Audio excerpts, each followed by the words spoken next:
You reply to emails at 10 p.m., not because someone asked, but because you know that if you don't respond, tomorrow morning it will seem like you're not committed. You've probably rehearsed the phrase, "I need some time," about 20 times in the shower. But I never said that, because dedication has become a bargaining chip, and you're paying with your body. Here's what nobody tells you. Dedication isn't valued. It's mined. They told you that working hard protects you. The truth? Working hard makes you predictable. It is predictable and exploitable. Today I'm going to show you the 7 traps that turn your loyalty into cheap fuel to keep the machine running, without you at the wheel. Let's start with the basics. In the corporate environment, dedication doesn't necessarily translate to reciprocity. It functions as planned asymmetry. You give energy, time, mental health.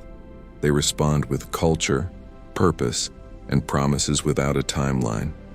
The golden rule of the corporate game is this: the more you care, the cheaper it gets, because those who care don't negotiate. Those who care accept it. Those who care stay. And the system was designed to detect who cares, and to suck it dry until it's on the verge of collapse. Now let's dissect the 7 ways they use your own dedication against you. Trap number 1. The "we're a family" culture. The illusion: they sell belonging. They call everyone team. They have happy hour. They create rituals of emotional closeness. How they use it against you. Families don't fire people.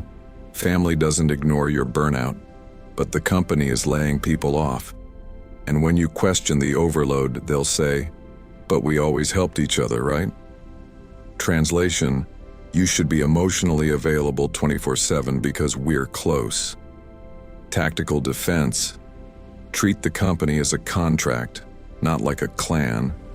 When someone asks you for something outside your scope, ask, "Does this change my position, my salary, my title?" If the answer is no, then the answer is no. Politely, but no.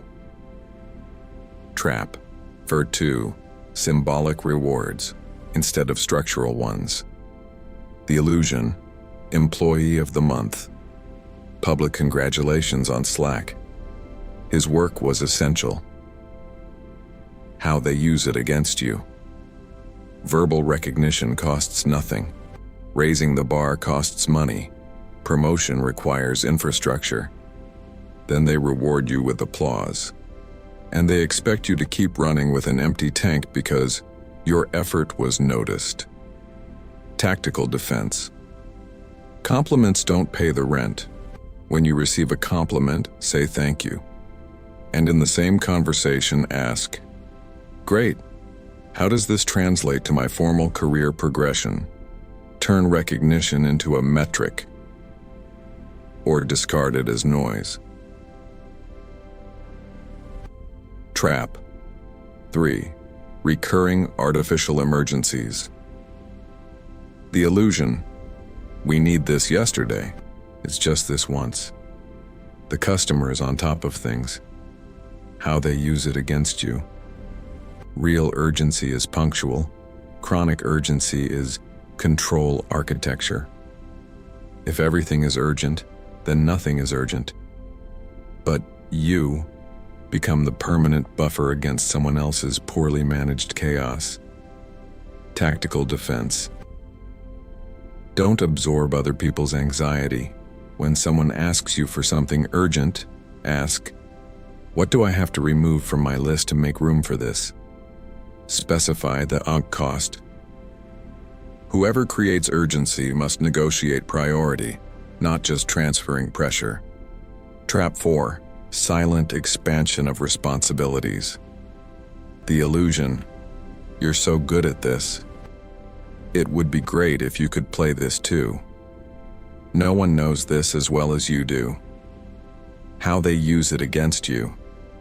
They won't promote you. They're going to inflate you. More tasks, same position, same salary, and you accept it because it demonstrates proactivity. Tactical defense. Whenever you are asked to perform a new task, document it. Email, written. I understand that I am now also responsible for X. Does this change my official job description? Make the invisible function visible. If it's not in the contract, it shouldn't be part of your routine without salary review. Trap number 5. Using guilt as a retention tool. The illusion: if you leave now, you'll let the team down. We're counting on you. After everything we've invested, how they use it against you. Guilt is a cheap substitute for real restraint. True retention involves competitive salary, healthy work environment, and growth opportunities. Guilt involves only emotional manipulation. They make you feel like you owe them something. You shouldn't. Tactical defense. Companies replace employees within 72 hours. You can be replaced on Monday if your shift falls on Friday. Whenever you feel guilty, remember, the relationship is contractual, not moral. Okay, fine. Trap number 6. The promise of soon. The illusion. Not now, but we'll see in the next cycle. When the company grows, you'll be ahead. I'm fighting for you up there. How they use it against you. Logomize doesn't have a date. There is no metric. There is no commitment. It's an emotional letter of credit and that never expires. And while you wait, keep giving your best. Tactical defense. Demand a schedule.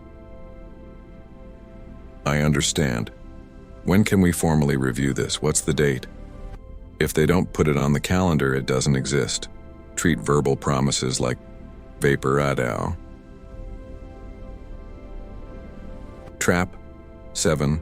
Normalization of exhaust.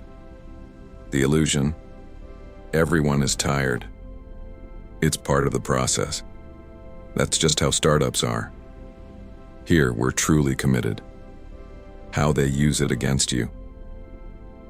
Collective exhaustion is not culture. It's systemic negligence disguised as belonging.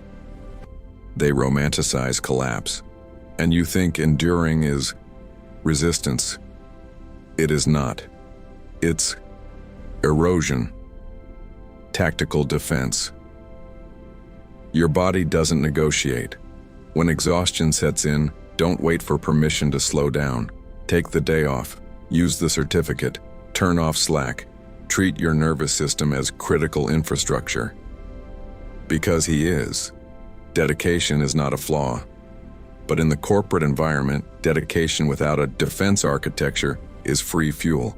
They will use it until it's over. And when it's over, they'll hire someone else, while you're trying to recover from a burnout that no one will pay for. The brutal truth is this: you won't be saved by working harder. You will be saved by negotiating better. For documenting everything. Because loyalty is treated as currency, not as identity. The system will not change, but the way you play within it, it can. And when you truly understand the rules, you stop bleeding, and then construction begins.